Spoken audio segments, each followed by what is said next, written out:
안녕하세요. 당신에게 편안한 시간을 선물하는 에린 목소리입니다. 구독과 좋아요, 알림 설정은 당신이 저에게 주는 큰 선물입니다. 생각이 많아 우울한 걸까? 우울해서 생각이 많은 걸까? 작가 피아 칼리슨, 옮김 이현주, 필름 출판사.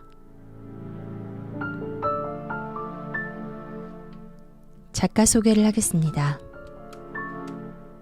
지은이, 피아 칼리슨. 덴마크의 심리학자이자 메타인지 치료 전문가로 15년 넘게 활동했다. 영국 맨체스터 대학교에서 박사학위를 취득하고 메타인지 치료의 창시자인 에이드리안 웰스 교수와 함께 연수했다. 현재 덴마크에서 상담센터를 운영하며 스트레스, 불안, 우울증을 전문으로 한다.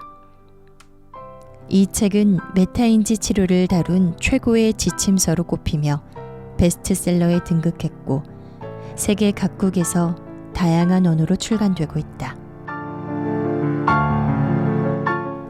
그럼 지금부터 본문 내용 낭독을 시작하겠습니다. 반추. 나는 왜 이럴까? 반추한다는 것은 무언가를 반복해서 생각한다는 의미이다. 흥미롭게도 이 단어는 되새김질하다라는 표현이 나온 소의 위의 한 부분을 부르는 라틴어 단어 제1위에서 유래했다. 소들은 제대로 소화하기 위해 음식물을 2번 되새김질한다. 우리는 생각할 거리나 개념을 이해해야 하다라는 말을 하지만 같은 생각을 계속 반복하는 행동은 사람들을 울적하게 만들 뿐만 아니라 불면증, 기운 저하, 집중력 저하, 기억력 저하 같은 우울증의 증상이나 우울증을 유발할 수도 있다. 사람들이 생각을 되풀이하는 3가지 이유는 다음과 같다.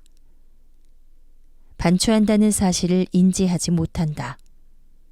반추를 스스로 통제할 수 없다고 믿는다. 반추하는 행위가 우리에게 도움이 된다고 믿는다. 일반적으로 반추는 무엇을, 어떻게, 왜에 관한 생각으로 시작된다. 내가 왜 이러지? 우울증에서 벗어나려면 어떻게 해야 할까? 나는 왜 아무것도 이해하지 못하지? 나는 왜 우울해진 것일까? 나는 왜 아무것도 기억을 못할까? 어떻게 하면 나의 모든 실수와 결점을 고칠 수 있을까?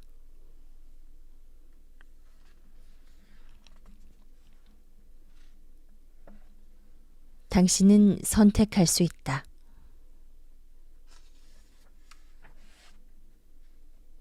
촉발사고와 지나치게 많이 생각하는 습관을 인식하고 나면 촉발사고에 대해 얼마나 생각할지를 결정하는 사람은 바로 자신이므로 스스로에게 선택권이 있다는 걸 깨닫게 된다. 나는 내담자들이 처음 메타인지 치료를 시작할 때 그들이 반추를 어느 정도 통제할 수 있는지 물어본다. 대부분 사람들은 고개를 저으며 스스로 통제하기는 불가능하다고 말한다. 나는 다음의 척도를 보여주고 통제력이 얼마나 부족한지 표시해달라고 부탁한다.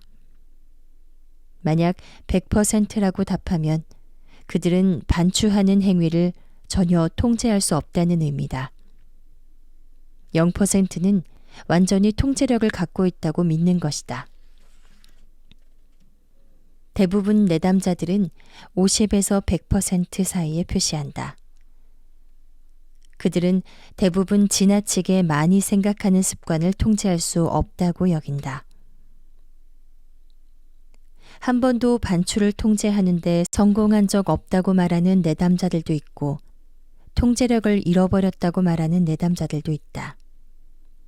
나는 그들의 신념과 관계없이 그들 내면에는 늘 통제력이 내재되어 있기 때문에 언제든지 이를 재발견할 수 있다고 말한다. 나는 치료를 통해 각자가 갖고 있던 통제력을 다시 발견하고 반추를 통제하기 위한 올바른 주의의 기술을 사용하게 돕는다. 이 기술들에 대해서도 곧 배워볼 것이다. 상담 치료를 통해 내담자들이 이 통제력을 재발견할 수 있도록 나는 보통 다음의 시나리오를 준비한다. 당신이 지금 집에 앉아 당신의 인생에서 직면한 몇 가지 문제들을 곱씹고 있다고 상상해보자. 당신이 깨닫기도 전에 벌써 기분이 나빠진다. 당신이 반복해서 떠올리던 문제는 또 다른 문제로 대체되고 얼마 후 당신의 머릿속에는 우울한 생각이 뒤죽박죽 섞인다. 그러다 갑자기 초인종 소리가 들린다. 문 앞에는 우유가 떨어져 당신에게 빌리러 온 이웃이 서 있다. 당신은 냉장고에서 우유를 찾는 동안 그녀와 날씨에 대한 대화를 나눈다. 짧은 시간 안에 당신의 관심은 절망적인 상황에 대한 어두운 생각에서 다른 주제로 옮겨간다. 당신의 기분은 어떻게 변했는가? 아마도 기분이 조금 나아졌을 가능성이 크다. 이웃이 초인종을 눌렀을 때 당신은 당신도 모르게 생각의 기차에서 뛰어내렸다.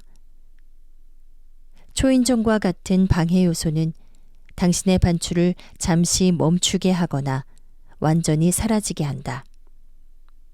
당신의 자제력에 대해 어떻게 생각하는가? 당신의 반추를 통제하는 사람은 누구인가? 당신의 이웃이었는가? 아니면 당신이었는가? 이웃과 부엌에 서서 날씨에 대해 대화를 나누는 동안에도 당신은 계속 반추할 수도 있었다. 다음에 그녀가 무언가를 빌리러 당신을 또 방문한다면 잠시 대화에서 빠져나와 의식적으로 당신이 대화를 나누고 있었던 것 외에 다른 문제를 생각할 수 있는지 시도해보자. 분명히 할 수 있을 것이다. 사람들은 사실 명령에 따라 생각하는 것에 능숙하다. 따라서 만약 의식적으로 당신의 문제를 생각하도록 할 수 있다면 반대로 생각을 멈추게 할 수도 있다. 반추를 멈추게 한다는 건 외부의 방해밖에 없다고 생각할 수도 있다.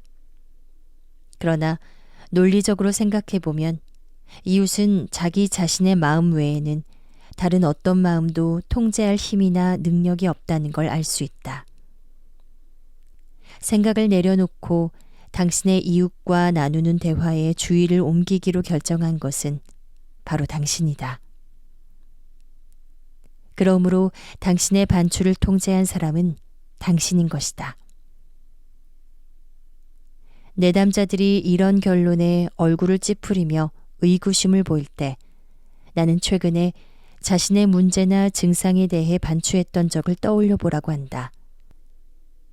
그리고 그때 얼마 동안 생각했는지 묻는다. 5시간? 그렇다면 왜 더 오래 하지 않았을까? 무엇 때문에 10시간 혹은 15시간 동안 하지 않았을까? 한 사람이 얼마나 오랫동안 고민할지 결정하는 것은 문제의 중요도나 크기가 아니라 이 평가를 내리는 사람 자신이다. 앞서 얘기했듯이 지나치게 많이 생각해서 일어나는 문제는 생각과 반추를 줄여야 극복할 수 있다.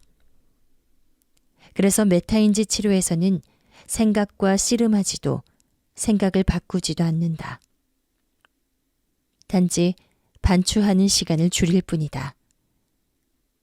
치료를 진행하는 동안 반추를 제한하는 3가지 방법을 제시한다. 3가지 방법 모두 예전의 습관과 신념이 새로운 습관으로 바뀔 수 있게 당신의 내적 통제 체제가 변해야 한다. 첫 번째 방법. A. 연기. 반추 시간 설정하기다. 이 방법은 내담자가 직접 정한 어느 시점까지 반추를 연기하는 것이다. 이것을 반추 시간이라고 부른다. 반추 시간 전후로 내담자가 B와 C 방법을 활용하길 제안한다. 두 번째 방법. 촉발 사고가 일어나더라도 내담자가 B, 주의를 통제할 수 있는 법을 가르쳐 준다. 세 번째 방법. C. 주의를 분리하는 법을 배움으로써 촉발 사고를 잡아두지 않고 그저 바라본다.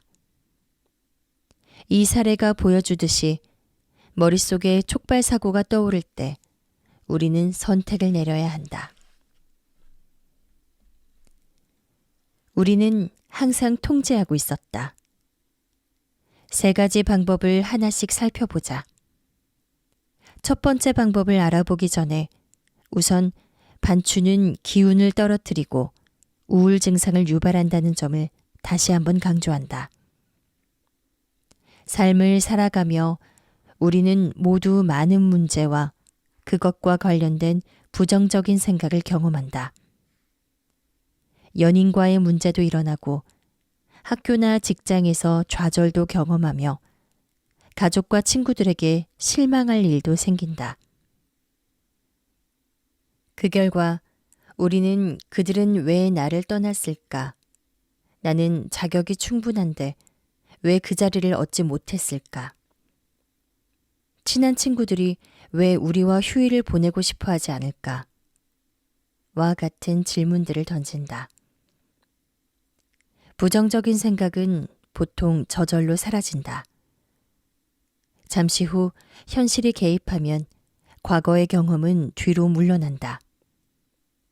그래서 우리의 뇌와 생각을 통제하는 것이 외부 요인, 이웃이 방문해서 담소를 나누는 것이라고 믿게 된다.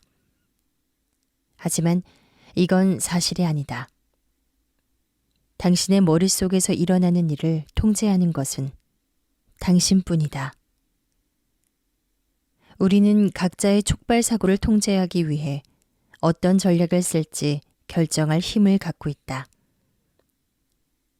부정적인 생각의 기차가 그냥 지나가게 둘 수도 있고, 당연히 그 때문에 어느 정도 화나 걱정이 일어날 것이다.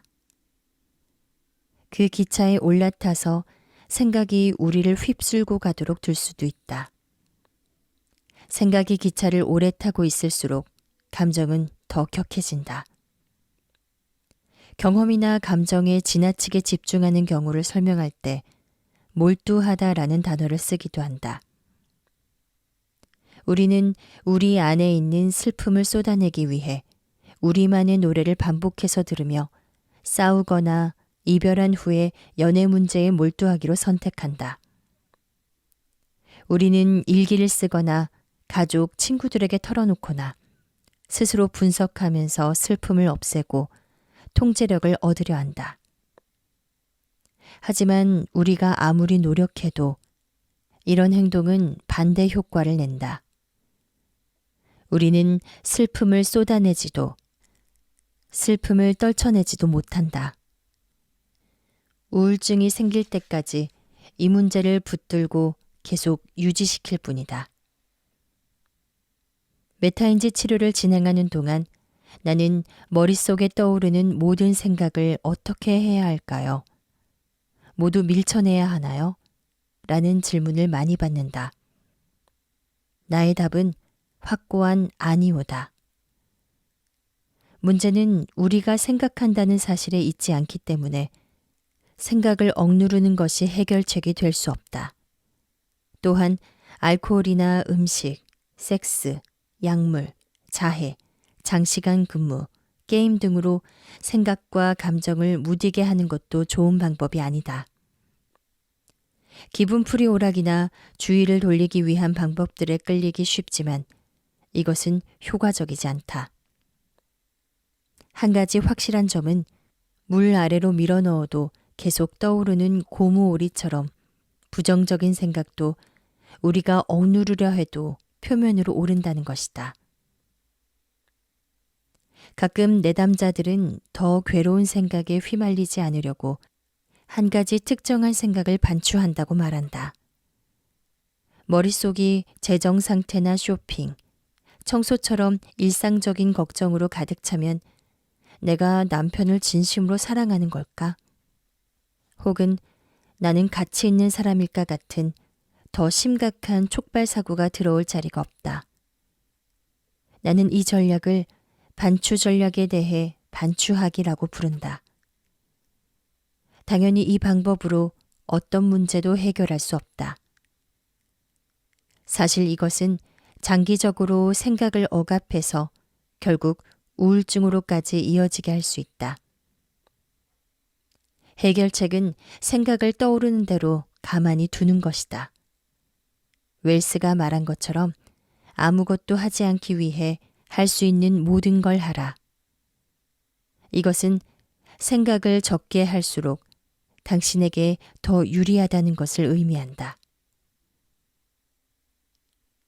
생각을 다루는 첫 번째 방법.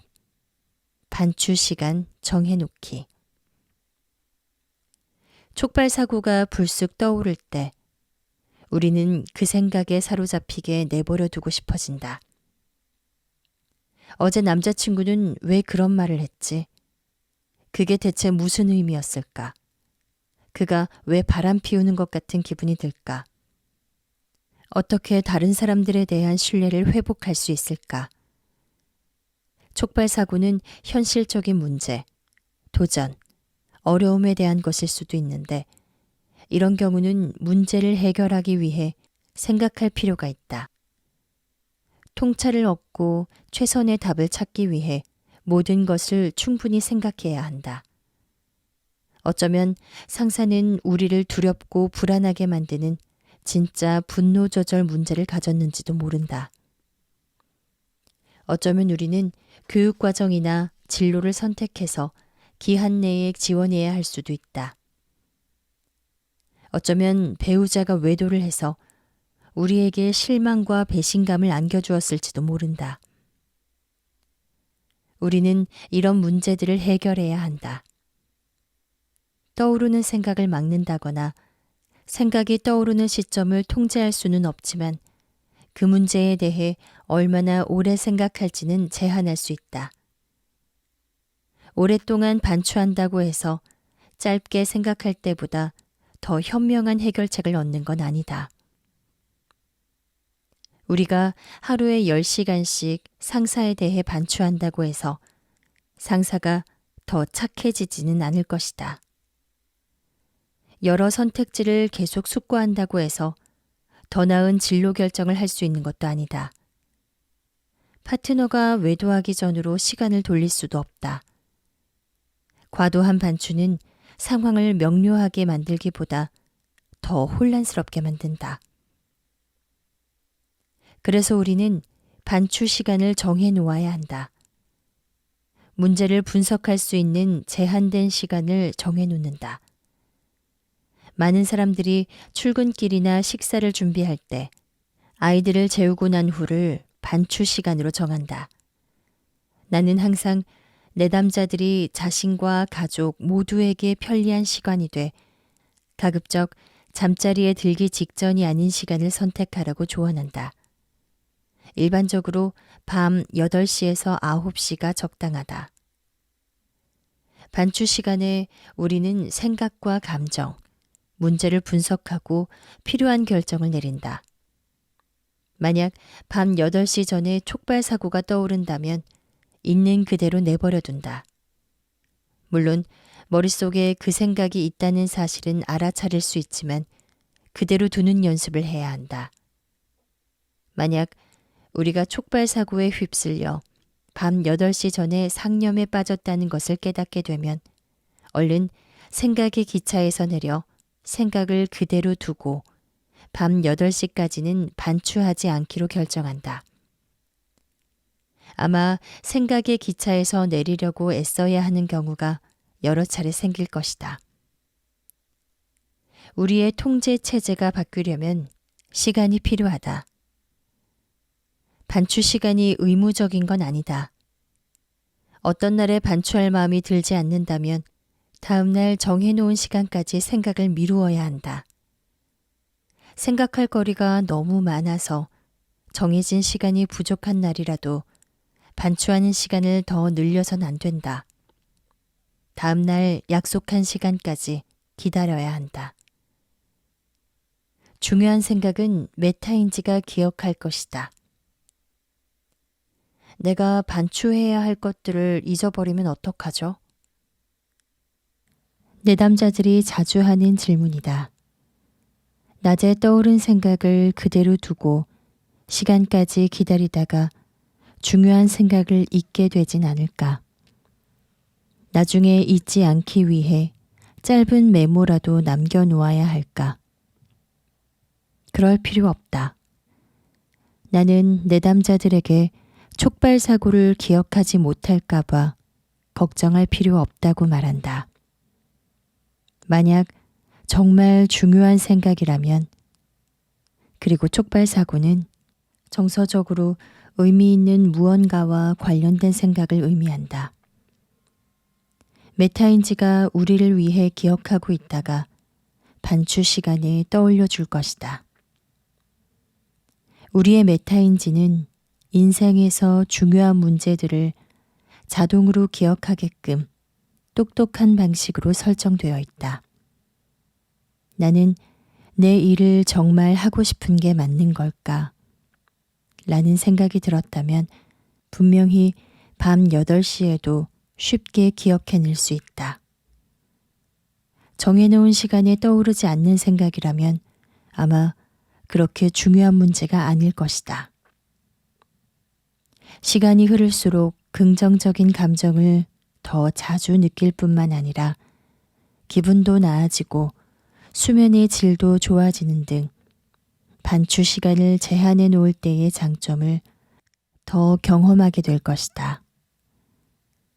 대부분 문제들은 저절로 해결되고 우리는 가장 중요한 문제에만 관심을 가지면 된다는 사실도 깨닫게 된다.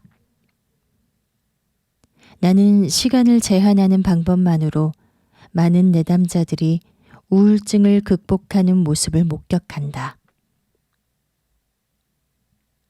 얼마 동안 반추해야 할까? 많은 내담자들이 우울증에 걸리고 싶지 않다면 어느 정도 반추해야 하는지 물어본다. 허용치를 정하기는 힘들다. 이것은 대개 우리가 얼마나 생각을 멈출 수 있다고 믿는지에 달려 있다. 각자의 통제력에 대한 믿음은 우리가 고통을 어느 정도 느낄지에 결정적인 역할을 한다. 반추를 통제할 수 있다고 지나치게 확신해서 언제든 생각을 멈출 수 있다고 여기기 때문에 자신에게 너무 긴 시간을 허용한다면 우리는 반추에 휩쓸리기 쉽다. 우울 증상에서 자유로워지고 싶다면 나는 시간을 하루에 최대 1시간으로 제한하길 추천한다. 어떤 수업을 들어야 할까? 일자리 제한을 받아들여야 할까? 그 사람과 결혼을 해야 할까? 나는 아이를 낳을 준비가 된 걸까와 같은 중요한 결정이나 오래 생각해야 할 것 같은 문제에도 같은 규칙을 적용한다. 타고난 고민왕들은 최상의 결정을 내리기 위해 모든 장단점을 나열해보며 몇 년씩 고민한다. 하지만 그만큼 시간을 들이거나 오래 생각하지 않아도 같은 결정을 내릴 수 있다.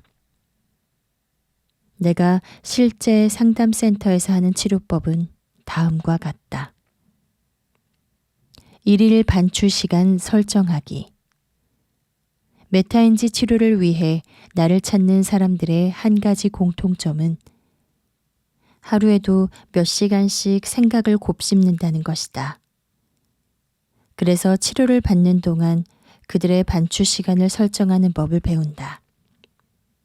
목표는 늦은 오후 혹은 저녁처럼 내담자가 지킬 수 있는 시간대에 하루에 최대 1시간까지 반추 시간으로 지정하는 것이다.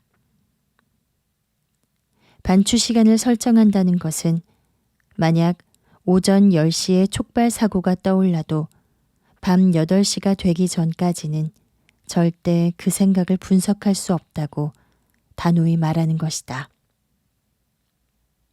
만약 자기도 모르게 정해놓은 시간이 아닌 시간에 생각의 기차에 올라탔다면 깨닫는 즉시 기차에서 뛰어내리고 약속한 시간까지 생각을 더 진행하지 않아야 한다. 물론 반추 시간이 의무적인 것은 아니다. 즉, 생각이 필요하지 않거나 중요하지 않다고 느끼면 다음날 반추 시간까지 연기할 수 있다.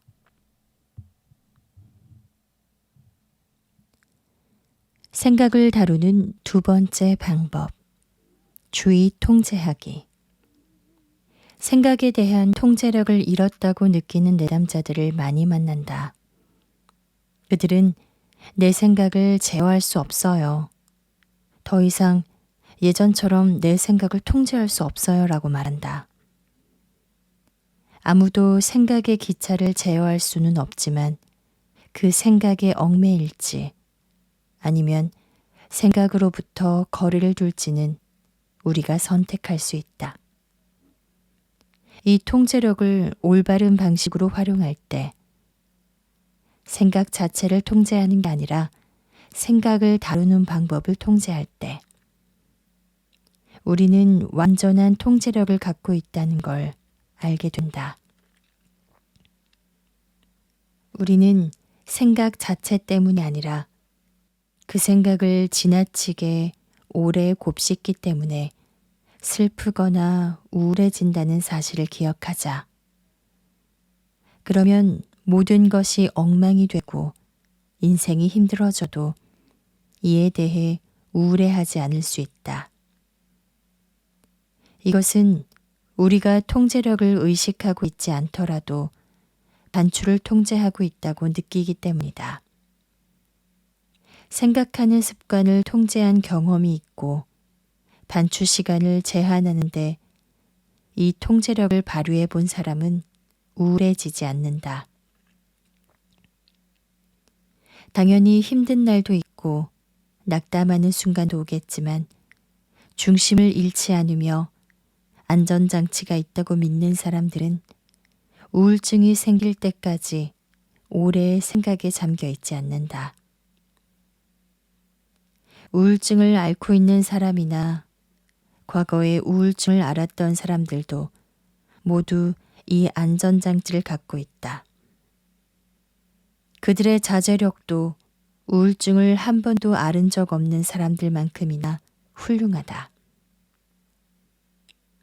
다만 그 사실을 믿지 않을 뿐이다. 촉발 사고와 반추를 인지하고 반추를 미루는 법을 터득하며 주의를 촉발 사고에서 다른 곳으로 옮기거나 거리를 둠으로써 자신의 자제력을 신뢰할 수 있게 된다. 우울증을 극복할 때 주의 훈련은 메타인지 치료의 중요한 부분이다. 내담자와 만나는 첫 시간에 나는 에이드리안 웰스의 주의력 훈련 기술을 소개한다. 이 기술에 대한 훈련은 치료가 진행되는 동안 계속된다. 주의 훈련은 인식 훈련인데 이 훈련의 목적은 우리 주변에 일어나는 일이나 우리의 생각, 감정과 관계없이 관심을 다른 곳으로 옮길 수 있다는 걸 깨닫기 위함이다. 우리는 내면에 집중할 것인지, 더 넓은 세상에 집중할 것인지, 아니면 주의를 동시에 여러 요인에 둘지 결정한다. 또한 이런 요소들에 얼마나 오랫동안 주의를 기울일지도 결정한다. 이 훈련은 우리 마음에 대한 통제력을 회복하도록 돕는다. 주의 훈련을 매일 실행하는 내담자들은 심리적으로 기분이 나아졌다고 말한다. 그들은 반추를 더 오래 미루고 그들이 원하는 것에 더 잘 집중하며 우울 증상을 덜 경험한다. 또한 하루에 여러 차례 자기 생각에 잠기길 원하는지 아니면 주의를 부정적인 생각이나 감정, 자아상이 아닌 다른 곳으로 옮기고 싶은지 결정할 수 있다고 말한다. 주의 훈련을 시작할 때 나는 내담자들에게 이 훈련은 동시에 다양한 소리를 들을 수 있는 장소에서 진행해야 한다고 말한다. 눈을 뜨고 있어도 괜찮고 마음을 비운 상태가 아니어도 괜찮다. 부정적인 생각이나 기억, 감정이 올라오면 그것을 소리인 것처럼 바라봐야 한다. 그들이 들을 수 있는 수많은 외부 소음 중 하나다.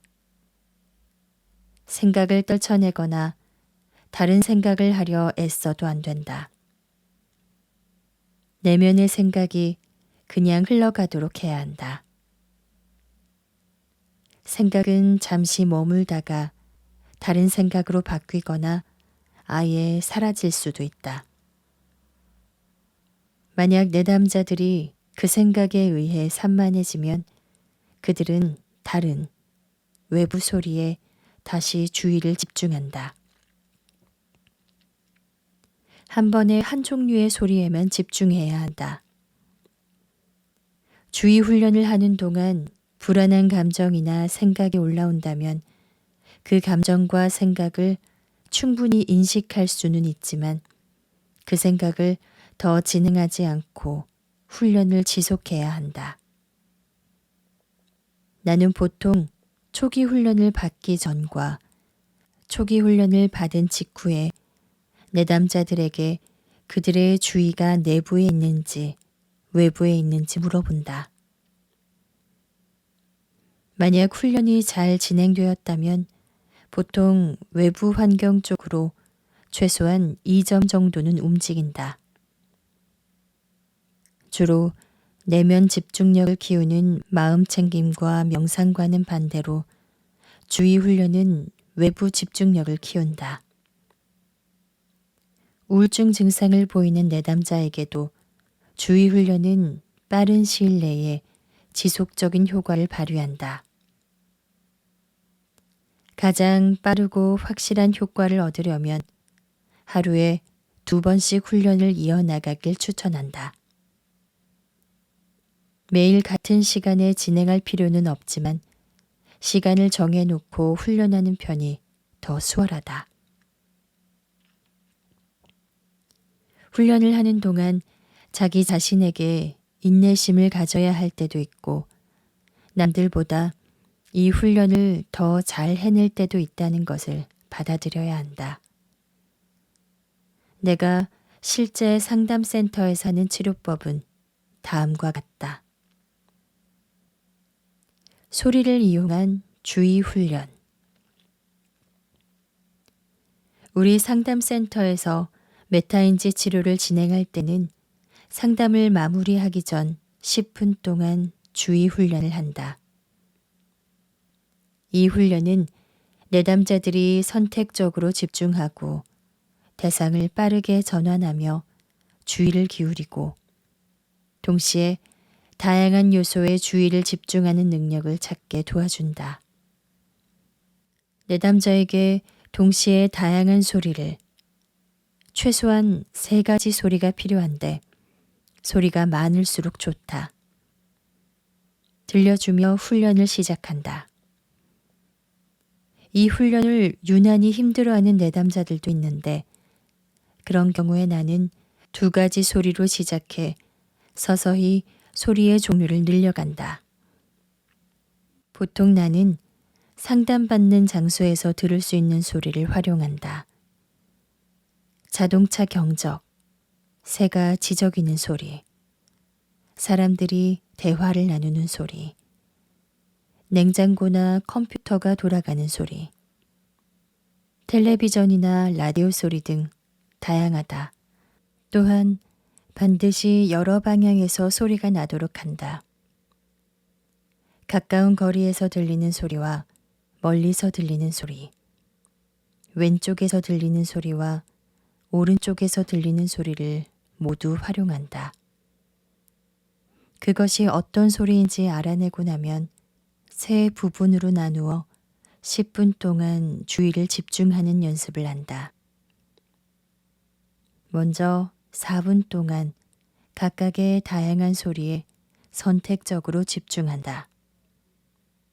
나는 내담자에게 도로 위의 자동차 경적에 온전히 주의를 기울이고 10초 동안 그 소리에만 집중하라고 지시한다.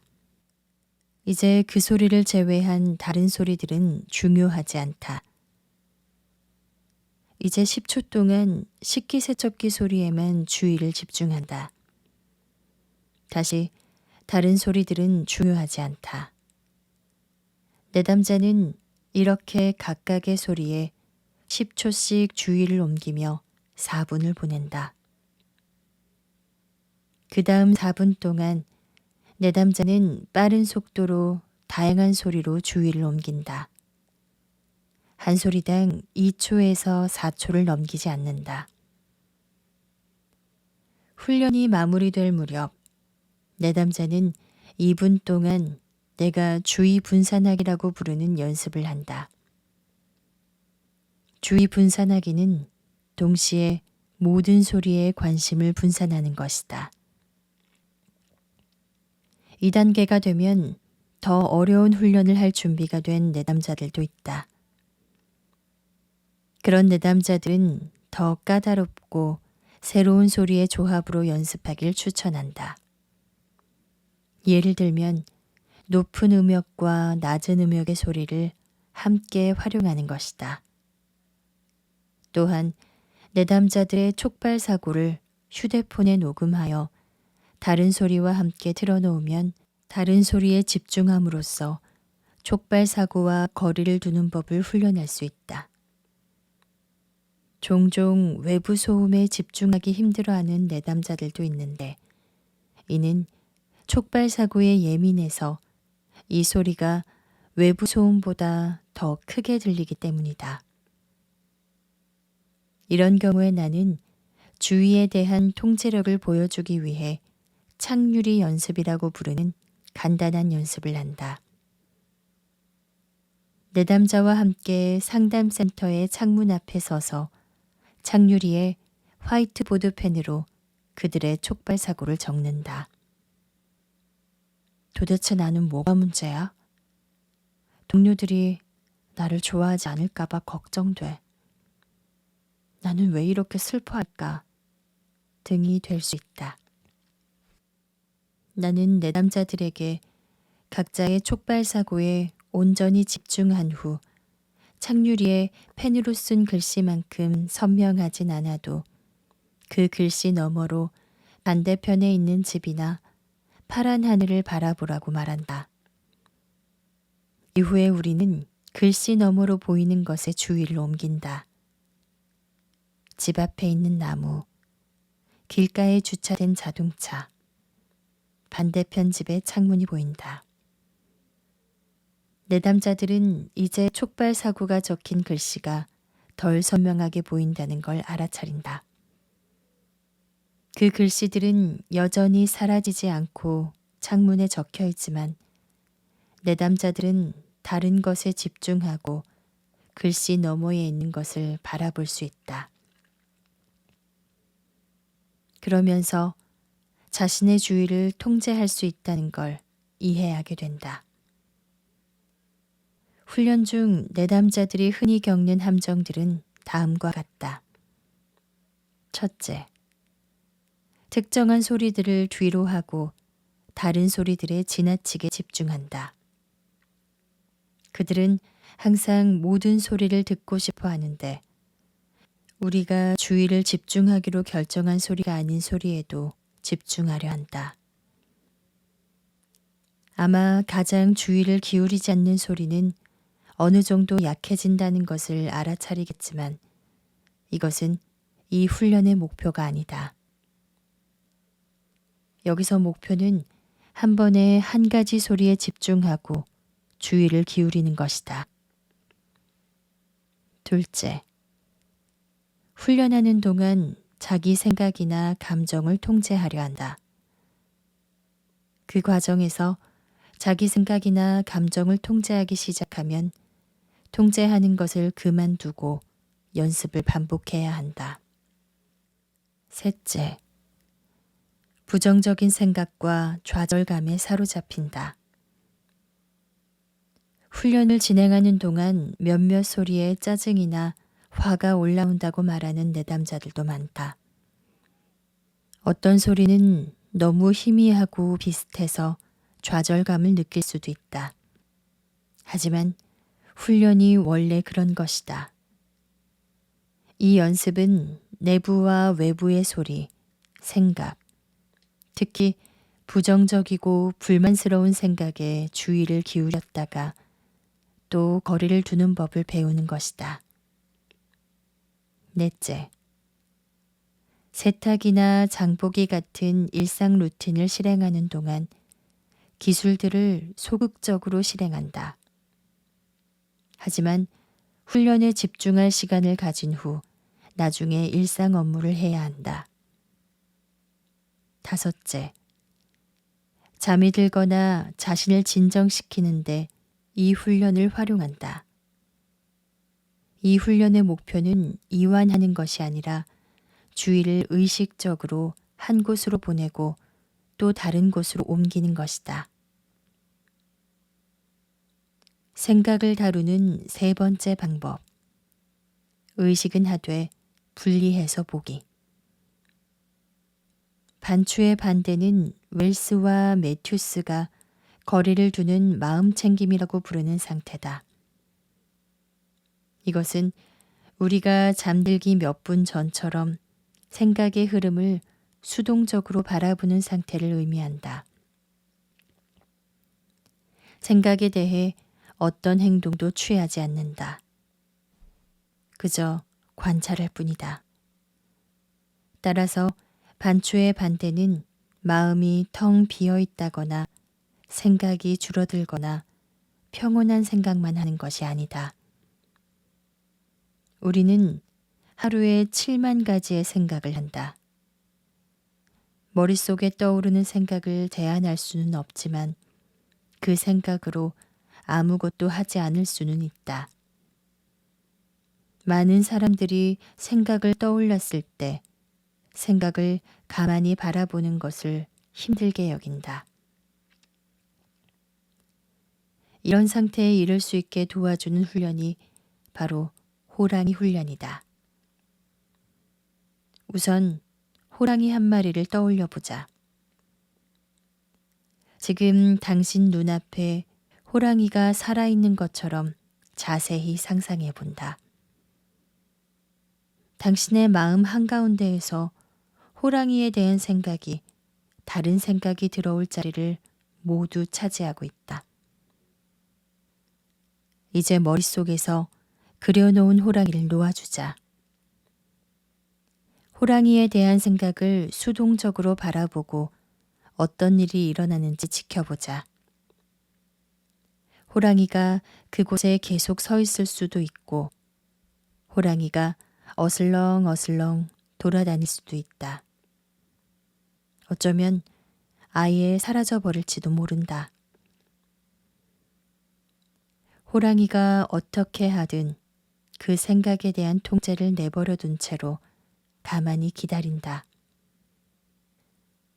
당신이 호랑이를 사라지게 하거나 그곳에 계속 머물게 하려고 애쓰지만 않는다면 호랑이가 저절로 움직이는 것을 보게 될 것이다. 이 훈련은 우리가 생각을 가만히 바라본다면 생각은 각자만의 수명이 있다는 걸 보여준다. 나는 충분히 잘하고 있는 걸까와 같은 생각이나 상상 속 호랑이도 마찬가지다. 어려운 훈련처럼 들릴 수 있지만 나는 모든 사람이 거리를 두는 마음 챙김을 실천할 수 있다고 확신한다. 대부분의 경우에 우리는 생각과 분리되어 있다. 예를 들어 며칠 전 화요일에 당신이 어떤 생각을 했었는지 떠올려 보자. 기억할 수 있는가? 저녁 식사로 무엇을 먹어야 할지에 대한 생각은 지금 어떻게 되었는가? 생각의 흐름에 들어가 보면 당신이 매일 하는 수천 가지의 생각 중 대다수는 회전 초밥집의 초밥 접시들처럼 계속 움직인다는 걸 알 수 있다. 그것이 중요한 생각인지 아닌지는 누가 결정하는가? 생각 자체가 판단하는 것일까? 물론 그렇지 않다. 생각은 의식이 없다. 생각은 자신이 중요한 촉발 사고인지 아닌지 모른다. 이 TV 프로그램은 어째 좀 별로인 것 같은데? 라는 생각 자체는 나는 결국 혼자 외롭게 늙어갈까봐 두려워. 라는 생각보다 중요하지 않다는 사실을 알지 못한다. 그런 평가를 내리는 것은 우리다. 우리가 마음의 주인이며 곱씹는 생각에 대한 책임은 우리에게 있다. 회전 초밥집의 초밥 접시들을 다시 떠올려 보자. 연어 초밥, 아보카도 롤, 새우튀김이 우리를 향해 오고 있다. 어떤 접시에 손을 뻗고 어떤 접시를 그냥 지나가게 내버려 둘지에 대한 결정권은 우리에게 있다. 초밥 접시들 뿐만 아니라 생각의 흐름도 마찬가지다. 생각은 떠올랐다가도 다시 사라진다. 같은 생각이 여러 번 떠오를 때도 있다. 그러나 우리는 초밥 접시들처럼 그저 생각을 가만히 바라보다가 지나가도록 선택할 수 있다. 연습을 더 많이 할수록 생각과 거리를 두는 경험을 더 많이 하게 될 것이다. 그리고 생각과 분리되는 경험을 많이 할수록 우리는 단추를 통제할 수 있다고 믿게 된다. 내가 실제 상담센터에서 하는 치료법은 다음과 같다. 생각을 바라보는 분리 훈련. 나는 내담자들과 생각을 바라보는 훈련을 한다.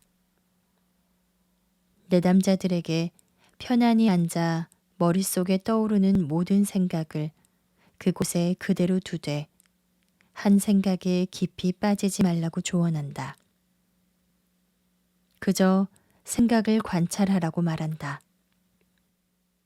어쩌면 생각들은 찰나적인 것이고 생각의 흐름 사이에는 틈이 있으며 생각들은 각자만의 수명이 있다는 걸 깨닫게 될지도 모른다.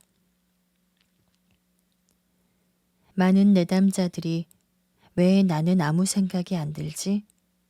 혹은 정말 지루한 훈련이네와 같은 생각을 한다. 오늘 저녁에 뭐 하지?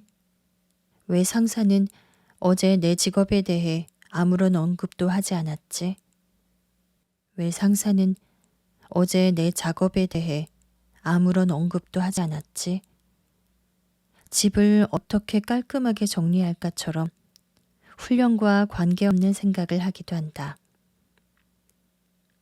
당신이 한 가지 생각에 집착하거나 흐름에 휩쓸려 가지만 않는다면 생각의 흐름은 저절로 흘러가고 하나의 주제는 다른 주제로 대체된다. 이 훈련을 할 때 주의가 산만해질 수 있다. 어느 순간 테이블 위에 커피에 집중하고 있다가 한순간 거리에 지나가는 자동차 소리에 집중한다. 이것은 지극히 정상적인 현상이다. 내담자들을 괴롭히는 문제들을 반추하는 것과 그들의 문제를 그냥 관찰하는 것을 교대로 실행해 봄으로써 훈련에 변화를 주기도 한다. 방법은 다음과 같다. 우선 내담자들은 머릿속을 촉발사고로 가득 채우고 2분 동안 가장 강렬하게 느끼는 생각에 깊이 빠진다. 그런 다음 촉발사고를 내려놓고 2분 동안 자기 생각을 그냥 바라본다. 어떤 생각도 따라가지 않고 그냥 떠오르는 대로 둔다. 내담자들과 이 훈련을 할 때 나는 내담자들이 반추하기와 의식적으로 거리 두기를 여러 번 왔다 갔다 반복하게 한다. 그것은 기차에 올라탔다가 내리기를 반복하는 것과 비슷하다. 훈련이 끝나면 내담자들에게 무엇을 발견했는지, 생각을 반추할 때와 생각과 거리를 둘 때 어떤 차이점을 느꼈는지 물어본다. 많은 내담자들에 따르면 2분 동안 촉발 사고를 반추할 때 점점 더 많은 생각이 떠오르며 슬픔과 스트레스를 느끼고 마음이 편치 않음을 경험한다. 거리를 두는 마음 챙김을 실행하는 2분 동안은 슬픔과 스트레스가 감소한다. 모든 사람은 주의를 분산시키는 법을 배울 수 있다. 많은 사람들이 내가 생각을 내려놓는 법을 배울 수 있을지 없을지 어떻게 알 수 있을까요? 혹시 잘못된 방식으로 하면 어떻게 되나요? 라는 질문을 한다. 만약 당신이 생각을 계속해서 곱씹는 성향을 갖고 있다면 이 책의 메시지에 대해 반추하며 당신도 남들처럼 정말 생각하는 시간을 줄일 수 있을지 고민하고 있을 것이다. 내 생각을 가만히 바라보는 게 안 되면 어떡하지? 상담센터에서 그룹으로 메타인지 치료를 진행하면 항상 이 치료로 효과를 보지 못할까봐 본인만 슬픔이나 우울증에서 벗어나지 못할까봐 고민부터 하는 사람들이 있다. 그룹 치료 6회를 받는 동안 여기서 알려주는 방법을 배우지 못하면 어떡하지? 내가 가망 없는 사람들 중 한 명이면?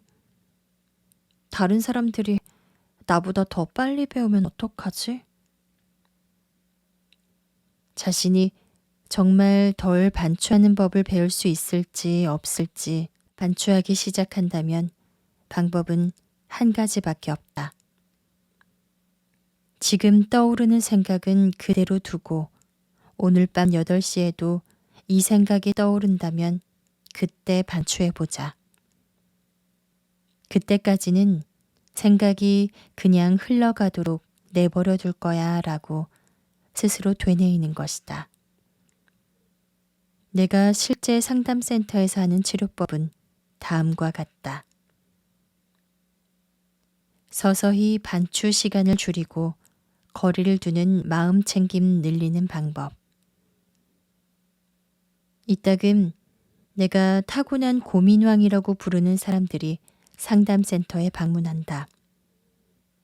그들은 눈을 뜨고 있는 거의 모든 시간 동안 자신을 괴롭히는 모든 것에 대해 생각한다. 그런 경우는 반추하는 시간을 줄이는 게 특히 더 힘들다. 하루에 15시간 동안 생각을 되풀이하다가 갑자기 1시간으로 줄이는 건 불가능할지도 모른다. 그래서 나는 이들에게는 거리를 두는 마음 챙김을 실천하는 시간을 늘리면서 반추 시간을 서서히 줄여나가라고 제안한다. 우선 모든 사람이 반추 시간을 하루에 한두 시간으로 줄이는 것을 목표로 해야 한다. 그 과정이 힘들고 중간에 다시 몇 시간씩 생각에 빠지는 날이 생겨도 자신에게 화를 내선 안 된다. 인내심을 갖고 다시 시작하면 된다. 오래된 습관을 바꾸려면 원래 시간이 필요하다. 나는 내담자들에게 처음 자전거를 배우던 때를 떠올리라고 말한다. 처음에는 계속 비틀거리지만 여러 번 넘어지고 나서야 제대로 타는 법을 터득한다. 서서히 반추 시간을 줄이고 거리를 두는 마음 챙김, 시간을 늘리기 위한 6일 계획은 다음과 같다. 첫째 날, 내담자는 저녁 8시부터 9시까지 거리를 두는 마음 챙김 연습을 한다. 이 시간에 그들은 생각의 기차에 탑승하거나 반추하지 않고 생각이 떠올랐다가 사라지도록 내버려 두어야 한다. 둘째 날, 오늘은 저녁 7시부터 9시까지 거리를 두는 마음 챙김 연습을 한다. 셋째 날, 이제 내담자는 하루에 3시간, 저녁 6시부터 9시까지 거리를 두는 마음 챙김 연습을 한다. 넷째 날, 저녁 5시부터 9시까지 거리를 두는 마음 챙김을 실천한다. 다섯째 날, 오늘은 4시부터 9시까지 거리를 두는 마음 챙김을 연습한다. 여기서부터 아주 힘들어지는 단계다. 거리를 두는 마음 챙김 연습 시간을 늘리기 전에 며칠 동안은 같은 단계에 머물러야 할 수도 있다. 여섯째 날, 이제 하루 중 6시간을 연달아 거리를 두는 마음 챙김을 실천한다. 참고로 첫 6일 동안은 나와 내담자가 함께 연습을 진행하고 그 이후에는 내담자가 반추 시간을 하루에 최대 2시간으로 줄일 수 있을 때까지 혼자 훈련을 이어간다. 모든 사람은 생각의 기차에 탑승할지 말지 통제하는 기술을 익힐 수 있다. 하루 만에 터득하는 사람도 있고 조금 더 오래 걸리는 사람도 있다.